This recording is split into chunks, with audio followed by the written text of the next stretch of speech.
नमस्कार दोस्तों, आप सभी का स्वागत है मेरे YouTube channel learn and motivate with मोहित।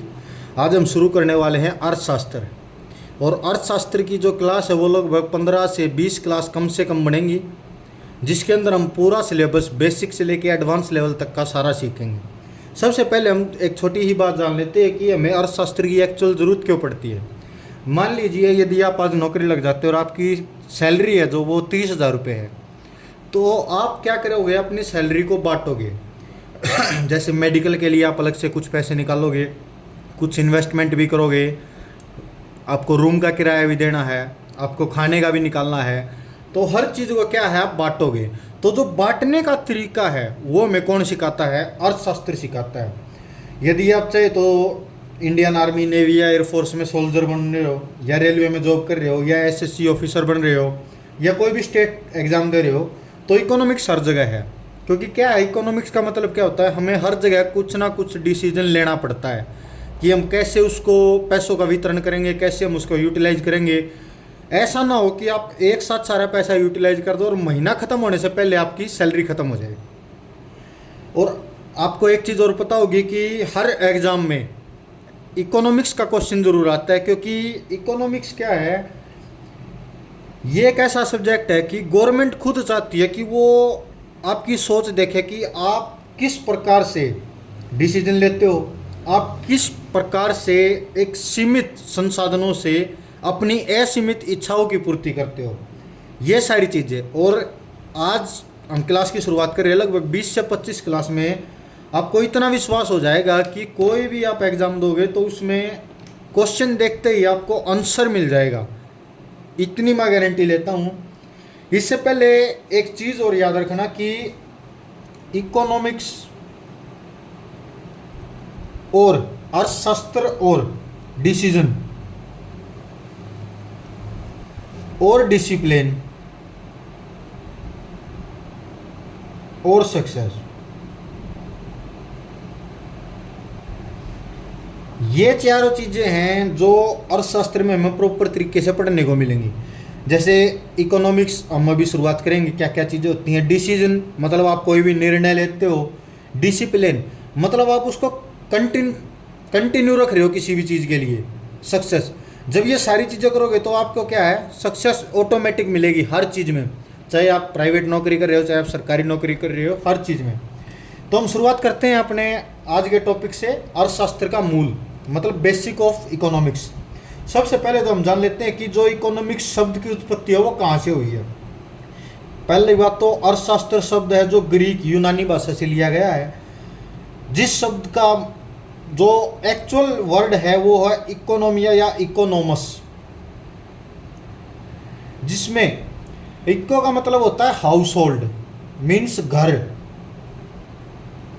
उसके बाद नोमिया का मतलब होता है प्रबंधन, मैनेजमेंट, इसलिए इसका पूरा अर्थ है हाउस होल्ड मैनेजमेंट, गृह व्यवस्था या घरेलू प्रबंधन।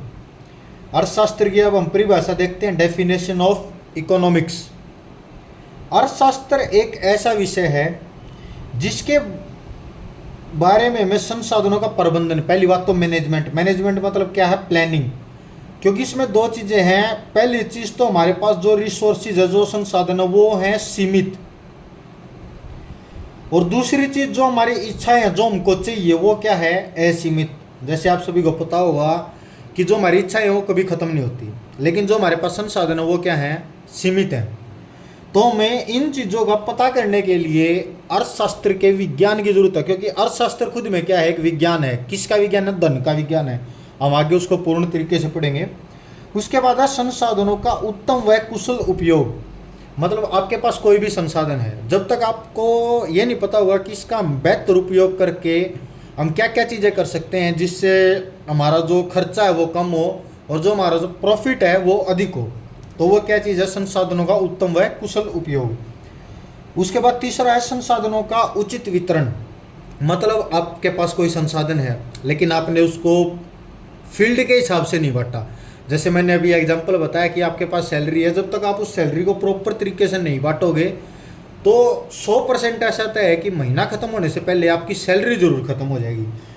तो ये सारी चीज़ों के बारे में जो हमें जानकारी मिलती है वो अर्थशास्त्र के अंदर मिलती है, इसलिए ये अर्थशास्त्र की परिभाषाएं हैं। इससे अगली बात है अर्थशास्त्र की उत्पत्ति कहाँ से हुई, मतलब हमें क्यों जरूरत पड़ रही है अर्थशास्त्र की। अर्थशास्त्र की उत्पत्ति के कारण है, जैसे मैंने बता दिया, पहली चीज़ तो संसाधनों की कमी है, मतलब संसाधन हमारे पास क्या है, सीमित है।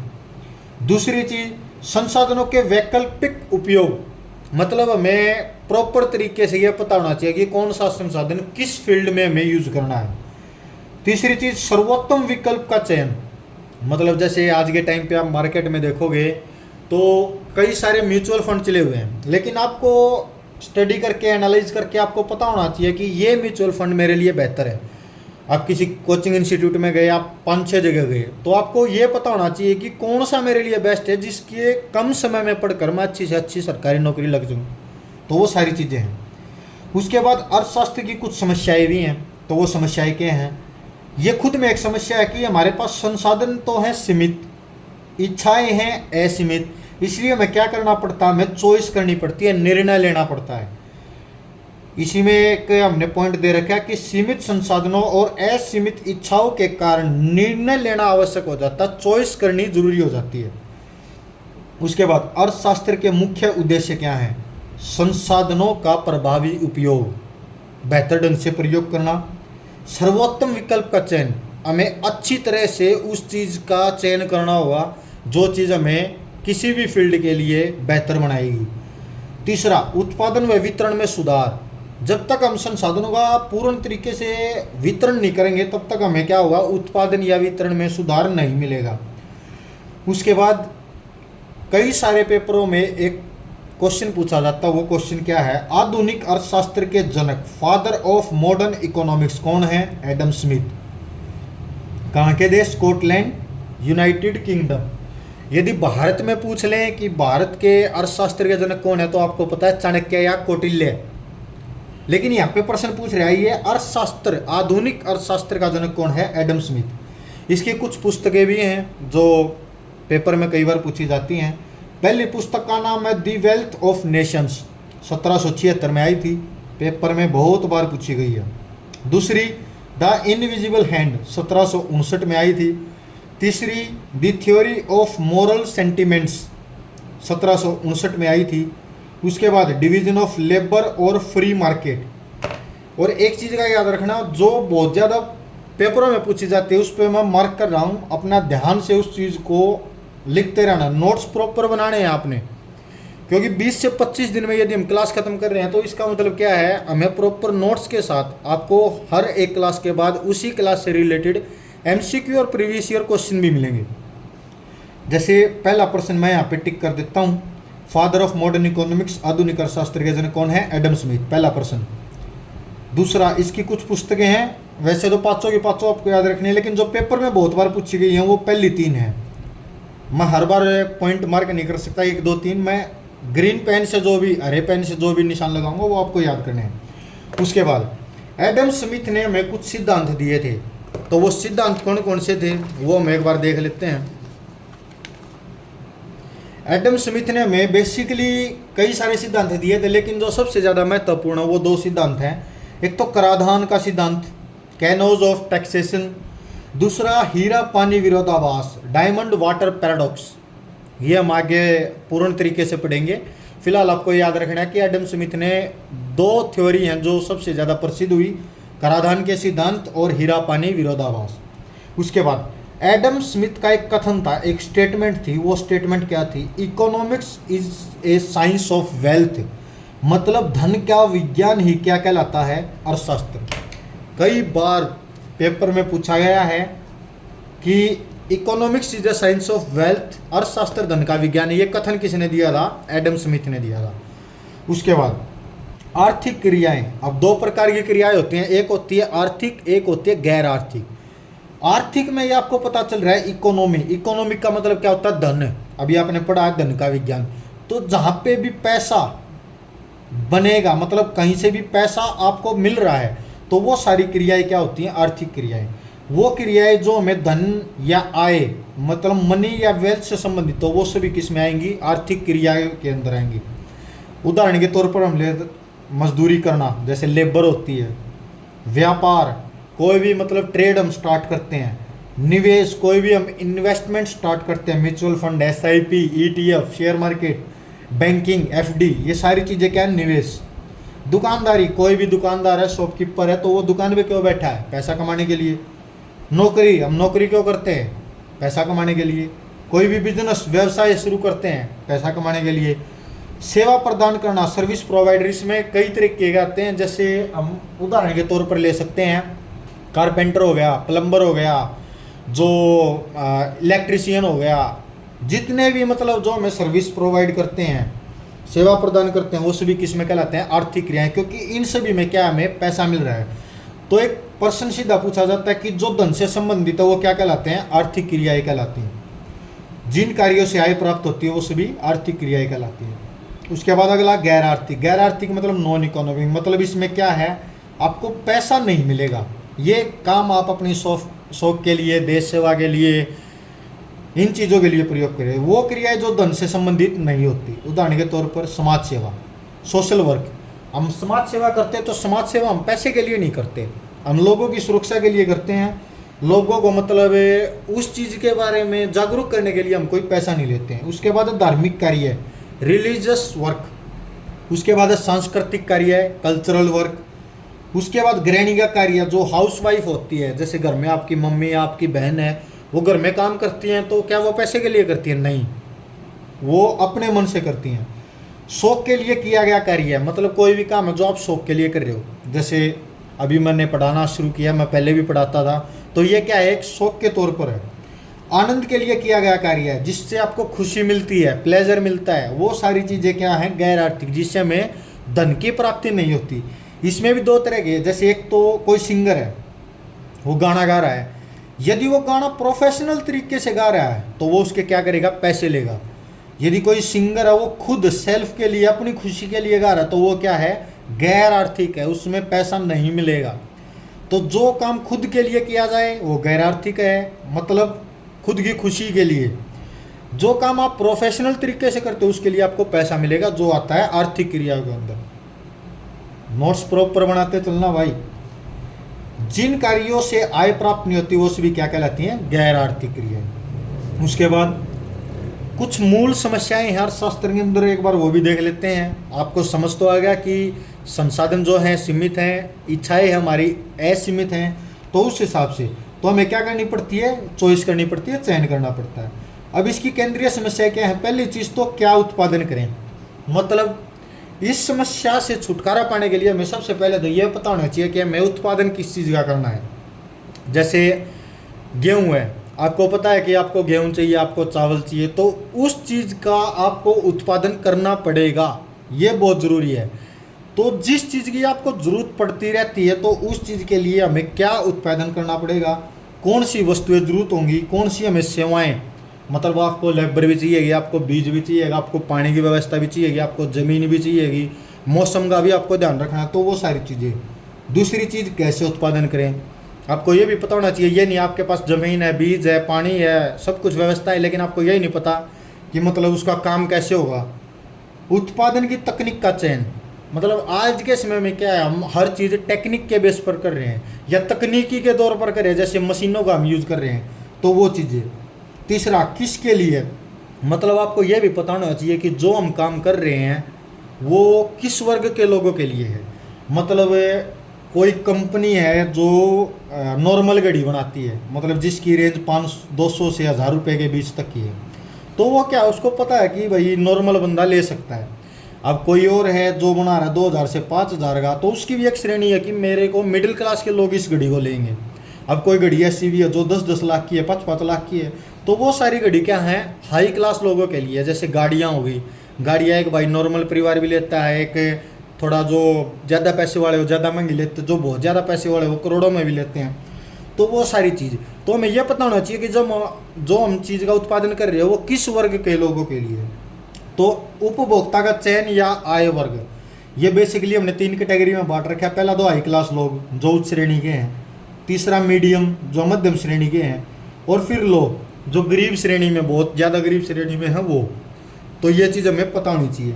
इसमें भी यदि पेपर में प्रश्न पूछा जाएगा तो सबसे पहले तो एक क्रियाएँ पूछी जाएंगी कि ये क्रिया आपको कोई भी दे देंगे, वो पूछ लेंगे वो आर्थिक है या गैर आर्थिक है, तो आपको पता होना चाहिए जहाँ पे हमें पैसा मिलेगा मीन्स रुपीज डॉलर जो भी करेंसी है वो मिलेगी तो वो आर्थिक क्रियाएं हैं, यदि कुछ नहीं मिलेगा तो वो गैर आर्थिक क्रियाएं हैं।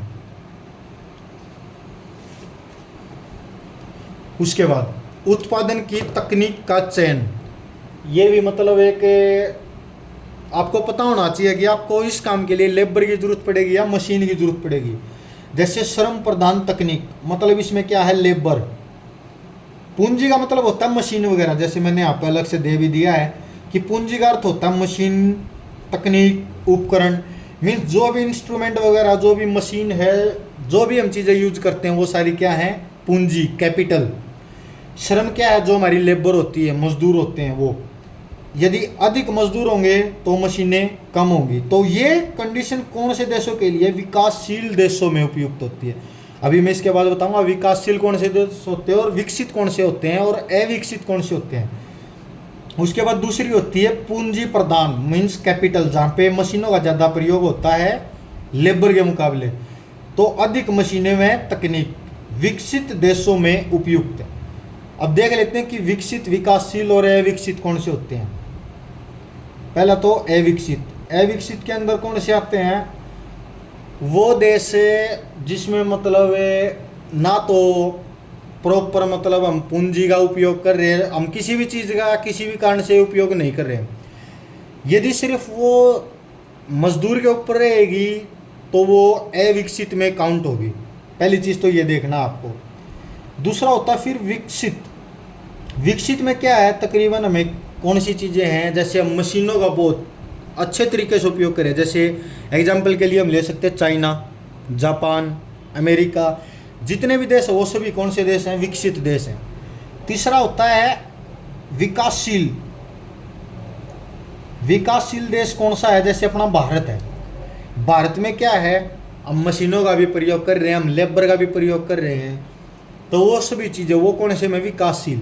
और आप सभी को एक प्रश्न और है जो एग्जाम में बहुत बार पूछा जाता है कि भारत ने कब तक विकसित देश होने के लिए अपना जो अनुमान है वो कौन सा साल लगाया, 2047। 2047 तक भारत बोल रहा है, मतलब भारत नहीं हम सभी बोल रहे हैं कि 2047 तक भारत एक विकसित देश बन जाएगा। इसके लिए हम प्रॉपर गाइडलाइंस के साथ काम कर रहे हैं, जिसके लिए अर्थशास्त्र बहुत ज़्यादा ज़रूरी है। उसके बाद है ग्राहक वर्ग का चयन, जो मैंने बता दिया आपको, गरीब लोग लेंगे उस सामान को या मध्यम वर्ग लेंगे या अमीर वर्ग लेंगे। तो वर्गों के हिसाब से भी हमें क्या है, चॉइस ऑफ कंज्यूमर, जो मशीनी होगी या लेबर के हिसाब से होगा, मतलब जो भी हम प्रोडक्ट लाएंगे वो हमें पता होना चाहिए कि किस वर्ग के लोग उसका प्रयोग करेंगे। उसके बाद अर्थशास्त्र की कुछ शाखाएं होती हैं, कौन कौन सी शाखा होती है वो हम पढ़ते हैं। सबसे पहली होती है सूक्ष्म अर्थशास्त्र, माइक्रो। सबसे पहले तो नाम में ही पता, माइक्रो। माइक्रो का मतलब सूक्ष्म, सूक्ष्म का मतलब छोटा, माइक्रोस्कोपिक जो छोटे लेवल पर होगा, मतलब एक श्रेणी का उसमें प्रयोग होगा।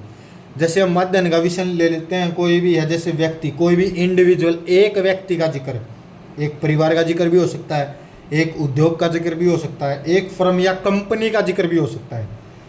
व्यक्तिगत स्तर पर अध्ययन मतलब स्टडी ऑफ इंडिविजुअल। इंडिविजुअल मतलब एक, स्मॉल, छोटा। उदाहरण के तौर पर किसी व्यक्ति की आय, किसी एक फर्म का लाभ, प्रॉफिट, किसी वस्तु की कीमत। सूक्ष्म अर्थशास्त्र में शामिल विषय कौन कौन से हैं, जो सबसे ज़्यादा पेपर में पूछे जाते हैं। आपको इन चारों का बहुत ध्यान से याद रखना है, और सबसे ज़्यादा तो ये दोनों। प्रश्न सीधा पूछता है कि डिमांड एंड सप्लाई, मांग व पूर्ति, किस श्रेणी के अर्थशास्त्र में आते हैं, सूक्ष्म अर्थशास्त्र, माइक्रो इकोनॉमिक्स।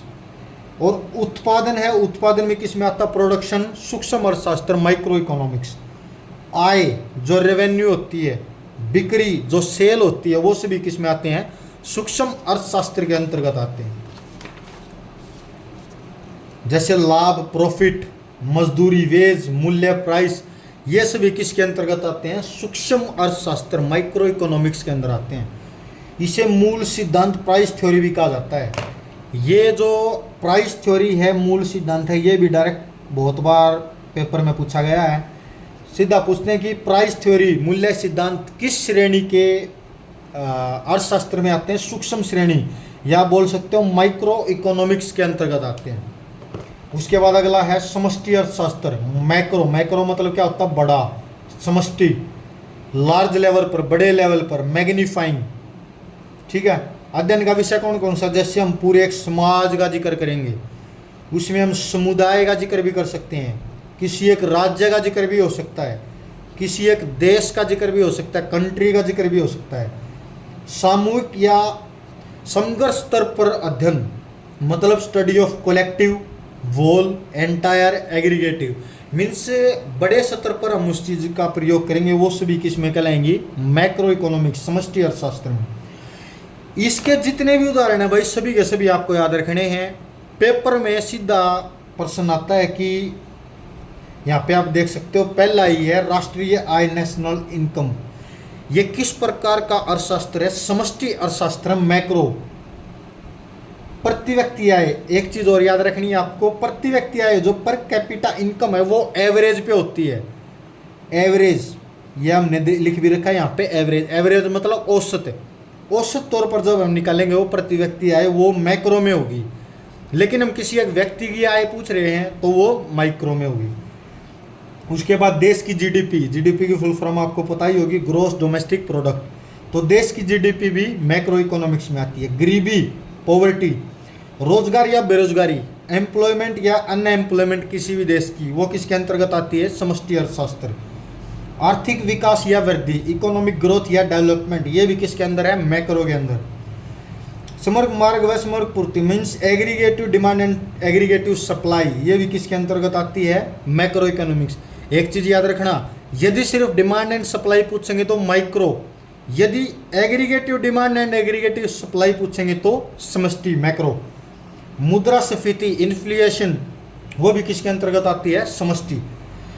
एक चीज और याद करनी है जो आपको पेपर में हर बार पूछी जाती है, जैसे इसमें पूछा गया था प्राइस थ्योरी, मूल्य सिद्धांत किसके अंतर्गत आता है? माइक्रो। लेकिन आय सिद्धांत और रोजगार सिद्धांत means income and unemployment theory, वो किसके अंतर्गत आती है? समष्टि अर्थशास्त्र। आय सिद्धांत और रोजगार सिद्धांत means income and unemployment theory, ये किसके अंतर्गत आती है? Macro economics. इसके हमने डायरेक्ट यहाँ पे पॉइंट भी दे रखे हैं जो सीधे हर बारी प्रीवियस ईयर क्वेश्चन में हमने निकाले थे, जो पूछे गए हैं, बहुत बार पूछे गए हैं। सबसे पहला तो सूक्ष्म अर्थशास्त्र में किसका जिक्र होता है? एक व्यक्ति का या एक फर्म का या एक वस्तु का, ऐसे। समष्टि अर्थशास्त्र जो मैक्रो में है उसमें क्या होगा? पूरे देश का, पूरी जो सोसाइटी है उसका, कम्युनिटी का, पूरे राज्य का, पूरे देश का। तो उसमें ये छोटे स्तर पर होती है, सूक्ष्म छोटा होता है माइक्रो, समष्टि बड़ा होता है मैक्रो। मूल्य सिद्धांत ये आ गया यहाँ पे, प्राइस थ्योरी। यहाँ पे क्या? आय व रोजगार सिद्धांत means income and employment theory. उसके बाद इसमें एक फर्म या उद्योग का प्रयोग होगा, इसमें जीडीपी या इन्फ्लेशन इसका प्रयोग होगा। उसके बाद हम जान लेते हैं कि जो ये शब्द हैं ये किस किस ने दिए थे, उनकी कुछ पुस्तकें भी होंगी। तो वो है सूक्ष्म व समष्टि अर्थशास्त्र से जुड़े कुछ अर्थशास्त्री, इकोनॉमिक्स के कुछ ज्ञाता थे, तो उनके नाम है। सबसे पहला तो है, ये जो है तीनों भाई, तीनों के तीनों आपको याद रखने हैं क्योंकि ये हर एग्जाम में काफ़ी बार पूछे गए। और इनकी बुक्स हैं, जैसे ये दोनों बुक्स हैं, ये बहुत बार पूछी गई हैं, लेकिन याद आपको सभी करनी है। पहला क्या है? माइक्रो और मैक्रो शब्द का प्रयोग किसने दिया था? Ragnar fish, Norway. Theory of production 1964 में इसकी एक किताब पब्लिश हुई थी। उसके बाद मैक्सिमा या मिनिमा थ्योरी 1966 में आई थी। Alfred Marshall theory of value 1950 में आई थी। ये तीन इसकी पुस्तकें हैं जो बहुत बार पेपर में पूछी गई हैं। उसके बाद है समष्टि अर्थशास्त्र। समष्टि अर्थशास्त्र क्या होता है? मैक्रो इकोनॉमिक्स के जनक कौन थे? J.M. केन्स, ब्रिटेन के थे ये। और इनकी जो सबसे प्रसिद्ध किताब थी वो थी supply and demand, the general laws of supply and demand, 2013 में आई थी। मैं ये इसलिए हिंदी में नहीं लिख रहा क्योंकि पुस्तकों के नाम इंग्लिश और हिंदी में सेम ही है भाई। इंडियन करेंसी या फाइनेंस 1913 के अंतर आती थी। The journal theory of employment interest and money, ये 1936 में आई थी। जो इसमें सबसे ज़्यादा पूछी गई, एक तो सप्लाई एंड डिमांड, एक द थ्योरी ऑफ एम्प्लॉयमेंट। कोशिश करो कि आप सभी की सभी याद हो जाए। इनके जनक आपको सभी के याद रखने हैं, जैसे समष्टि मैक्रो इकोनॉमिक्स के हैं जेएम केन्स। जो शब्द दिए थे वो किसने दिए थे? Ragnar fish. उसके बाद माइक्रो इकोनॉमिक्स के जनक एल्फ्रेड मार्शल, ब्रिटेन के थे भी। इनकी एक तो ये पुस्तक बहुत ज़्यादा पेपर में आई है भाई, प्रिंसिपल ऑफ इकोनॉमिक्स 1890। दूसरी द इकोनॉमिक्स ऑफ इंडस्ट्री 1879 में। बाकी आपको याद चारों रखनी है, money credit and commerce 1923, industry and trade 1919। उसके बाद दो चीज़ें और हैं जो आपको बहुत ध्यान से पढ़नी है, क्योंकि माइक्रो मैक्रो आपने सब कुछ पढ़ लिया है, आर्थिक गैर आर्थिक भी आपने पढ़ लिया है। तो पॉजिटिव इकोनॉमिक्स, सकारात्मक। सकारात्मक क्या है? अपने आप में क्या है? 100% सत्य है, प्रूफ दे रहा आपको। क्या है? क्या है का अध्ययन, मतलब प्रूफ, मूल्य निर्णय मीन्स वैल्यू जजमेंट। आपको 100% उस चीज़ की सच्चाई पता है तथ्य के साथ। जैसे मैंने लिख भी रखा है यहाँ पे, 100% तथ्यात्मक सत्यापित किया जाता है, निष्पक्ष, जिसको मतलब डाउट नहीं होना चाहिए उस चीज़ के, वो चीज़ 1000% सत्य है। जैसे उदाहरण के तौर पर हम ले सकते हैं, भारत में गरीबी और बेरोजगारी है। जैसे क्या है? प्रश्न बन रहा है इसी में, भारत में क्या है? भारत में गरीबी और बेरोजगारी है। मुद्रा आपूर्ति बढ़ने से मुद्रास्फीति होती है, मतलब मार्केट में ज़्यादा पैसा आएगा तो क्या होगा? महंगाई बढ़ेगी। जीडीपी में वृद्धि हुई है, आपको पता है कि भारत की जीडीपी बढ़ती जा रही है। तो ये है 100% जो सच्चा है, सत्य तथ्य। नॉर्मेटिव इकोनॉमिक्स, मानक अर्थशास्त्र, मतलब अपने आप में डाउट है, मतलब होना चाहिए, विर्चुअल है, क्या होना चाहिए या क्या नहीं होना चाहिए, इसका अध्ययन। मतलब व्हाट ऑट टू बी और what not ought to be का अध्ययन आदर्श स्थिति, आइडियल सिचुएशन पर आधारित होता है। जैसे आदर्श पर आधारित मीन्स कंडीशन पर आधारित, मूल निर्णय शामिल, जो पॉइंट्स हैं वो शामिल होंगे, लेकिन ये नहीं पता ये सत्य हैं या नहीं है। सुझाव, एक तरह से हम विर्चुअल काल्पनिक सोच रहे हैं। उदाहरण के तौर पर हम ले सकते हैं, गरीबी और बेरोजगारी कम होनी चाहिए, कम होनी चाहिए है, नहीं होनी चाहिए। होनी चाहिए तो कौन सा? नॉर्मेटिव इकोनॉमिक्स, मानक अर्थशास्त्र। सरकार को गरीबी हटानी चाहिए, हटानी चाहिए, लेकिन यदि हट गई तो गरीबी है तो पॉजिटिव इकोनॉमिक्स, सकारात्मक अर्थशास्त्र। हटानी चाहिए, नॉर्मेटिव, मानक अर्थशास्त्र। महंगाई पर नियंत्रण होना चाहिए मतलब नॉर्मेटिव। आरबीआई को मुद्रास्फीति नियंत्रण करनी चाहिए, मीन्स इन्फ्लेशन कंट्रोल करना चाहिए आरबीआई को, वो भी किस पर है? मानक अर्थशास्त्र पर है। उसके बाद हमने कुछ पॉइंट दिए हैं, इससे अगली पेज में हम पढ़ेंगे सकारात्मक और मानक अर्थशास्त्र के बीच में। जैसे मैंने ये प्रीवियस ईयर क्वेश्चन में से निकाल रखे जो बहुत बार है पेपर में पूछे गए हैं। जैसे मैंने आपको बता दिया, पॉजिटिव जो है सकारात्मक अर्थशास्त्र, सकारात्मक अर्थशास्त्र, नॉर्मेटिव मानक अर्थशास्त्र।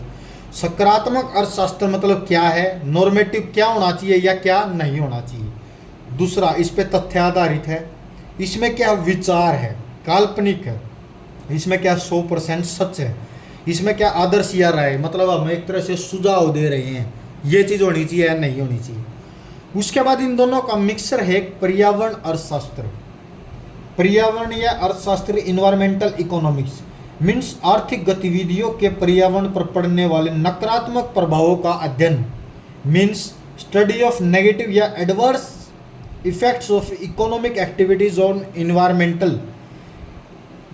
किस किस चीज़ का अध्ययन है? आपको पता है कि एक तो अर्थशास्त्र, अर्थशास्त्र में कौन कौन सी चीज़ें, वो गैर भी होनी चाहिए, गैर आर्थिक, आर्थिक भी होनी चाहिए, सूक्ष्म भी होनी चाहिए। अच्छा, जैसे माइक्रो मैक्रो, पॉजिटिव सकारात्मक भी होनी चाहिए, मानक भी होनी चाहिए। तो वो सारी चीज़ें किसको ध्यान में रखते हुए? पर्यावरण को ध्यान में रखते हुए। मतलब ये नहीं है कि हम मशीनें लगाए जा रहे हैं जिससे प्रदूषण, हवा प्रदूषित हो रही है, जल भी प्रदूषण हो रहा है, ध्वनि प्रदूषण हो रहा है। तो हमें पर्यावरण को ध्यान में रखते हुए इन सभी चीज़ों का प्रयोग करना है। इसलिए हम क्या है, अर्थशास्त्र, धन का विज्ञान तो वो चीज़ इसी के अंदर हम पूर्ण तरीके से पढ़ते हैं। प्राकृतिक संसाधनों का उपयोग, नेचुरल हमें जो भी हमारे रिसोर्स हैं उनका हमें प्रयोग करना पड़ेगा। प्रदूषण को हमें बहुत ध्यान में रखते हुए काम करना पड़ेगा। संसाधनों का संरक्षण, उसका रख रखाव, हर चीज़, जैसे हमने कोई भी बाइक ले लिया, आप एग्जाम्पल के लिए ले सकते हो, हमने कोई मोटरसाइकिल ले ली। अब मोटरसाइकिल क्या लगभग 3 से 4 महीने में या लगभग 2,500 से 3,000 किलोमीटर पे हम सर्विस करवा रहे हैं। यदि हम उसकी सर्विस ही ना करवाएं 1 साल तक, तो क्या होगा, उसमें धुआं आने लग जाएगा जो बहुत ज़्यादा प्रदूषण करेगा। तो उसका रख रखाव भी ज़रूरी है। उद्देश्य क्या क्या है, जैसे एक तो पर्यावरण संरक्षण, मीन्स हमें वातावरण को भी बचा के रखना है। प्राकृतिक संसाधनों का विवेकपूर्ण उपयोग, पूर्ण तरीके से अच्छे तरीके से उसका प्रयोग करना है। आर्थिक विकास, इकोनॉमिक ग्रोथ, और साथ में पर्यावरण के बीच, एनवायरमेंटल के बीच संतुलन, बैलेंस बनाने के लिए, स्थापित करने के लिए हमें किस किस चीज़ों की जरूरत पड़ेगी, वो किसके अंदर पढ़ते हैं हम, पर्यावरण अर्थशास्त्र के। ये हमारी पहली क्लास थी भाई। स्टार्टिंग से अपने प्रॉपर नोट्स बना के चलना।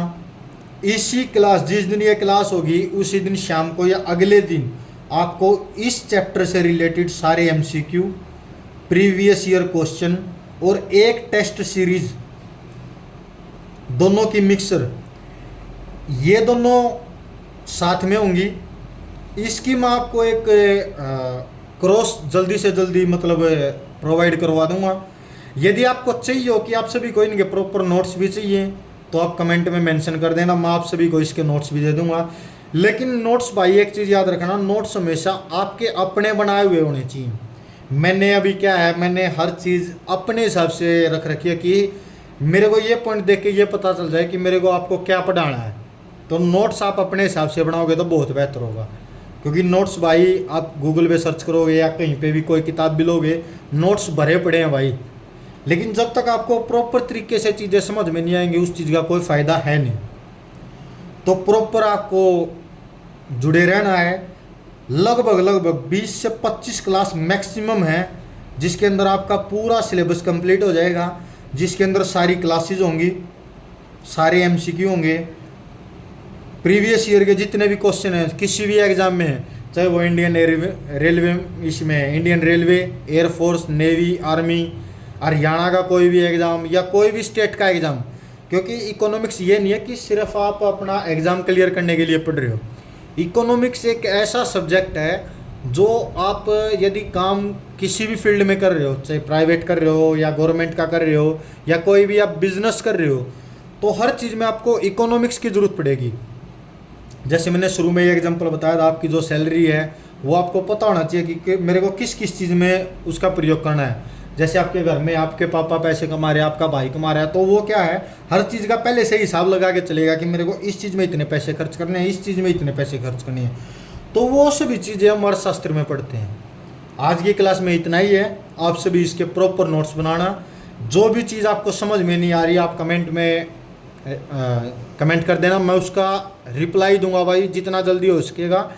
और जिस टाइम पे ये अपलोड हो रही है उसी के आधे दिन के आसपास, मीन्स 12 से 15 घंटे के अंदर अंदर आपके MCQ क्लास और प्रीवियस ईयर क्वेश्चन अपलोड कर दिए जाएंगे। चैनल को सब्सक्राइब करो, वीडियो अच्छे लगे तो लाइक करो और जुड़े रहो हमारे साथ, क्योंकि पढ़ोगे तभी बढ़ोगे। धन्यवाद। जय हिंद, जय भारत।